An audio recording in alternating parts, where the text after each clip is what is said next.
Eskimo Brewsers because I'm also a child and a lot of my names are puns and I'm an idiot. So like we named it after Eskimo brothers because every time me and Dan go out, it looks like we're just like hitting on each other. Yeah. Well, I mean, this podcast is called Brewsers, and it So it kind of works. out really well. Maple Shade Lager. Maple Shade Lager. That is our classic amber lager. Mm-hmm. That is the beer for the town kind of thing. It's good. So it's really light, man. It's malt forward. It's 6%. There's not a lot to it. Yeah. It's got a good body. It's super crisp, and it's our top beer is still Grog's Paradise at New England, named after my cat. Yeah. I don't think in 3 years that beer's been oversold any month. Wow. Always been our most popular beer. And then there's Doc's and Maple Shade Lager, and they're part of our Core 4 series. So Granny Sandler, Green Apple Sour is the fourth one. Yeah. What we do is Core series because I like variety a lot. Same. Love variety. Yeah. But I also know that like you want to try a few new things, but you also still want to drink that Yingling or drink that Miller Lite. Like you want to fall back on something that you're familiar with. So like God forbid you have some, big bourbon barrel aged bullshit beer, and you're like, oh fuck, I don't love this. Like, but I know I love Doc's. Let me get Doc's. Like you just go back to that fallback option. So Maple Shade Lager and Doc's orders we specifically made because I wanted a Yingling clone and I wanted a Miller Lite clone. Because being in a blue collar town. Yeah. Every time I go out, I order Yingling and Jameson. It's like my go-to. If I go to the Alden, they don't even ask me anymore now. They just go, "Hey, Jack, 1 and 1," and I get a Yingling and Jameson put in front of me. It's just look at you. I go there too much. Yeah, you can tell. It's not a bad thing. Yeah, I might be an alcoholic. I probably am. It's fine. It's for work. You're functional. I gotta say it's for work now. So I built a whole building around the inevitable problem that I knew I was going to have. You're an alcohol enthusiast. That's right. I'm a big enthusiast. Huge fan of it. Yeah, big fan. Number one fan. So Maple Shade Lager, I wanted to make a Yingling clone. I want an amber lager. I want something like malt forward, but like a little bit lighter and a little bit crispier. And that way, like people who drink Yingling or want to like beer have that. We get a ton of people from town that are like, I don't like craft beer, but I love Maple Shade Lager. I say that all the time. If you have a craft brewery, you have to have some kind of lager or pilsner because you have the people that come in that don't drink beer. They're either there for a birthday, wedding, whatever the fuck. So you need something. They're like, well, I only drink Bud, Coors, Miller, whatever. So we get that question, I would say, almost every other day. Yep. I drink Coors Light, I drink Miller Lite. Like, what do you have like that? They get Doc's. Yeah. Doc's is a 5% American Pilsner. There are no hops to it. It is a beer. Yeah. And people all the time will be like, holy shit, like, this is craft beer? I'm like, yeah, it doesn't have to be a 9% IPA. It can be a 5% just beer Pilsner. I call it a shower beer. Yeah. You mow your lawn, you have the shower beer. That is the beer you have. It's just a light, just beer. Yeah. Yeah. Yeah, that shower beer Reddit thread is fun to watch.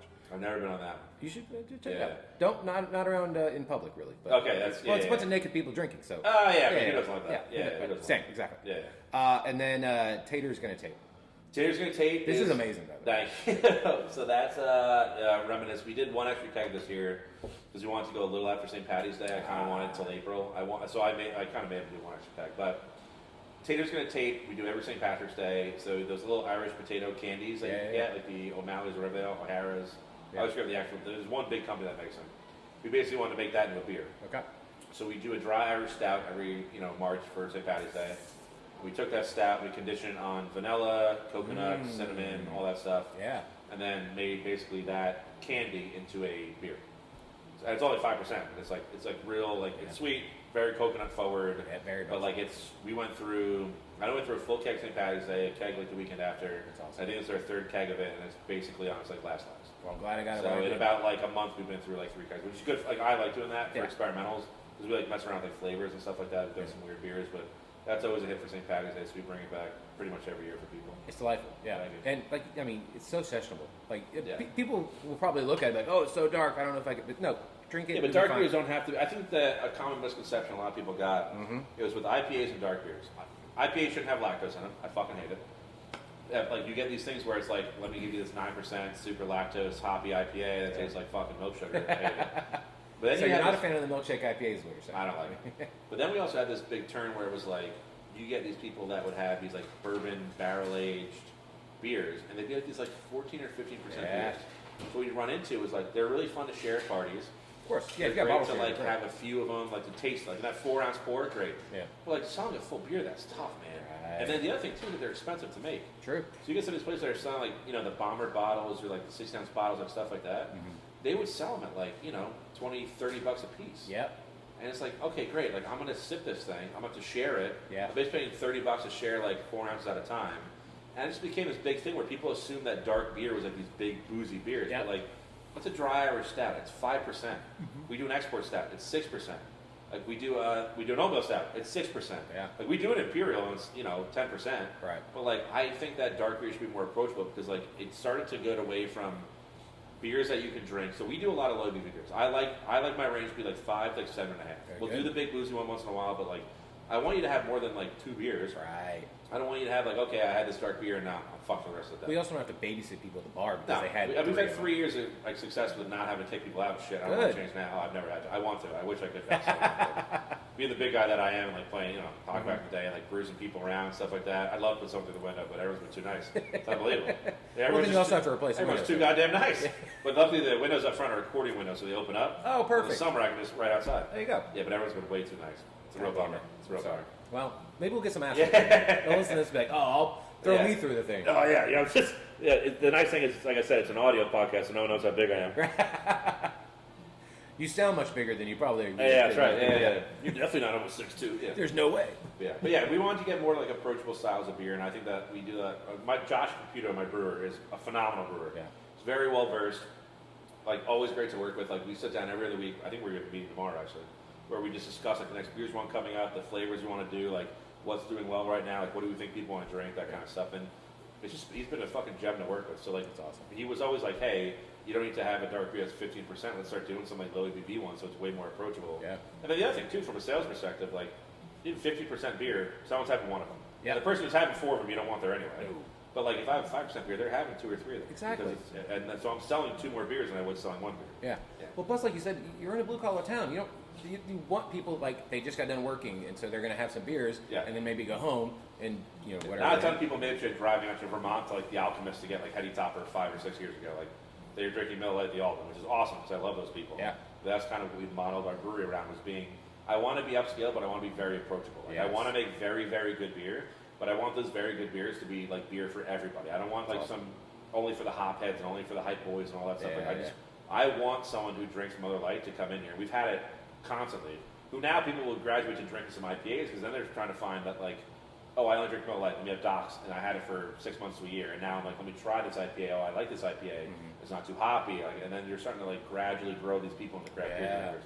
That's what we want to do in this town. Like, we want to grow people into craft drinkers. Yeah. And it's worked out great so far. And that's the thing is you have so many people that the word craft brew is so weird too because you have, I mean, it's just beer at the end of the day. Yeah. But they almost always, like you said, go to the IPAs when they think of craft beer or the big heavy stouts, and it's like, well, I'm not into that, so I'm not into craft beer. Exactly. Well, you're missing a completely other side of it because like you could really be into sours, you didn't even know it. Yeah. The Pilsners are always great, Lagers are always great, Ambers, the box whenever it's German. And you're definitely seeing a switch now where it's like a lot more Pilsner Lagers are getting a lot more attention than like the IPAs are, which I love because I'm like more of a light beer guy. Yeah.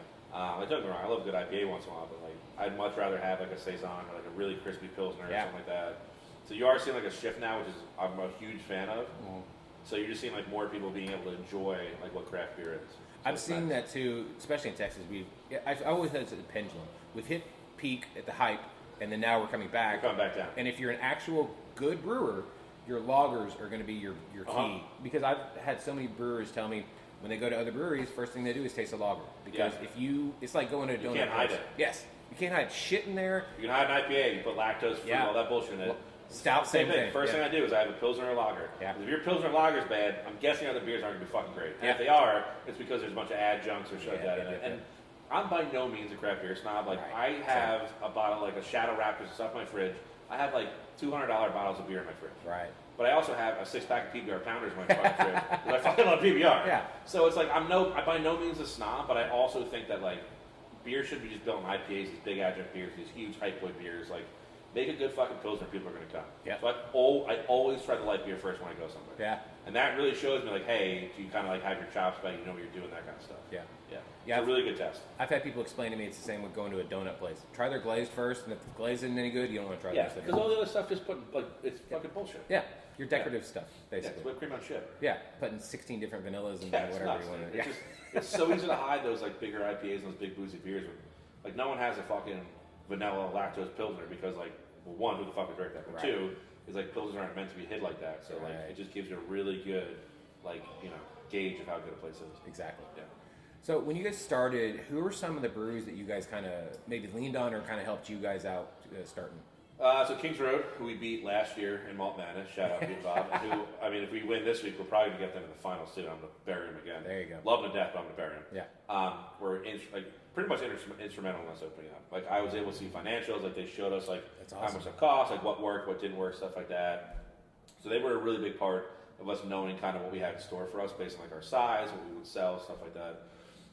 And then really just breweries in general in New Jersey. Like for how many breweries there are in New Jersey, it's not a very competitive state. None of it's. It's not. Like, everyone wants to work. It's not like the restaurants where you kind of fight with each other because people are only going to eat the one thing. But like no one goes restaurant hopping, but you go brewery hopping. Sure. So just create a much more collaborative space. And like I have so many friends in the brewing industry now that like I can reach out for questions and they would answer in a heartbeat. Yeah. Hey, how's this beer doing? Hey, how's this beer doing? Do you have this material? Like that kind of stuff. So I would say like Kings Row was great, but like just breweries in New Jersey in general were just super helpful because you could reach out to anybody and they would help you. Yeah. Yeah, it's always been like a super collaborative space in Jersey. Like I've never really had any issues with anybody. That's good. Yeah, everyone's ever talked to in the brewery scene it's not a lobster pot. Everyone's helping each other out. Everybody wants everybody to do better and get bigger. So 100%. Yeah, and again, everybody does things differently. So your business model is gonna be different from somebody else's business model. Yeah. And it's the same way you guys make beers, not gonna be the same way anybody else makes beers. Yeah. So it works out. Yeah, no, it's been really good. Yeah. We just had like really good relationships with a lot of brewers out here. Some of my best friends are in the brewing industry now. That's And awesome. it's been awesome so far. That's good. Yeah. Now this one might be a little hard. Top 3 favorite beers you guys ever made? All right, so top 3. All right, so I'm gonna mix between beers that I know I like and beers that I know sold well. So I'll always say Grog. So not only is the name after my cat, it's at this point like someone always asks like, "What's your flagship beer?" I never answer because like I like the variety. You know, we have 16 taps downstairs. Like I don't really rest our laurels on one beer. Right. But Grog's is like it's the flag. If like gun to my head, that's our flagship beer. There you go. So Grog's has funded other beers pretty much because like we sell so much of it that we can just make whatever the fuck we want. Yeah. I would say after that, it's weird because it's like recent stuff too. Like my top 2 are like really recent. I would say the rye lager we have right now. Yeah. Big Girls Don't Rye is actually on tap now. It's our first unfiltered beer. Okay. So any hazy IPA we do is unfiltered just because you want to keep that cloudiness. But all of our other beers we actually put through a wine filter. So it's a press plate filter. Yeah. So you use micron sheets. And it pulls out any sediment, yeast flocks, all that stuff. So we get like really, really, really like you had a couple clear beers, like really clear beers, because it pulls out fucking everything, but it leaves in the flavor. It pulls out all the bullshit. Yeah. So the rye lager we had was our first unfiltered rye, and it just brings like really nice, earthy, farmy, malty, grainy, fucking taste to the beer, and it's, in my opinion, it's like one of the best beers Josh put out. And then I would say third is probably a tie for me with a recent beer and a beer we do every year.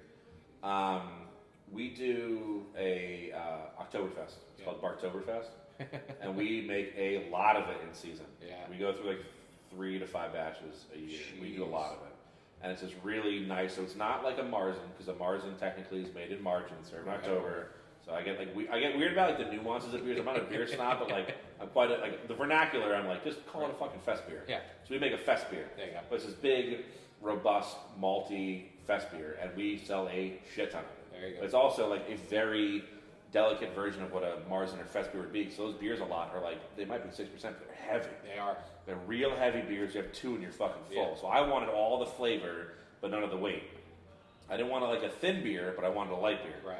And Josh nailed it. Yeah. So it is a light fest beer that's 6%, but you can have like fucking 30 of it. It's Damn. perfect. And then I would say it's a beer we have on now, actually, which is a collaboration with my sales guy. Him and his buddy have a homebrew thing called Brewlittle. They've been doing it for years. John used to be my assistant brewery. He's my sales guy now. We made a saison called Brew 2. Okay. And it's just super fruit forward, but still funky beer. Yeah. And it fucking just slams the door down. It's very good. So it's weird because like I also feel like that there are definitely some beers that we've made in the past that I've been really, really big fan of. But like I feel like I only can gauge what I had in the last like 4 or 5 months because we do so much of it. Yeah. But I would say those are probably like top 2, tied for third kind of beers. There's other ones that like, there's some honorable mentions of like a lot of the Pilsners Josh does. We do a single hop Pilsner series. Yeah. So we do like a Mosaic Pilsner before, but a lemon drop Pilsner. Ooh. We've done like a lot of Pilsner lagers is Josh's favorite style. We had a really good Autumn West Coast. We did a He's done a Czech Pilsner, we did a French Pilsner, we did a German Pilsner. Wow. So just all hops from those like regions and stuff like that. But I mean, it's like almost hard giving Josh compliments because every beer is just so good. So it almost feels redundant telling him like, hey, great job on this beer.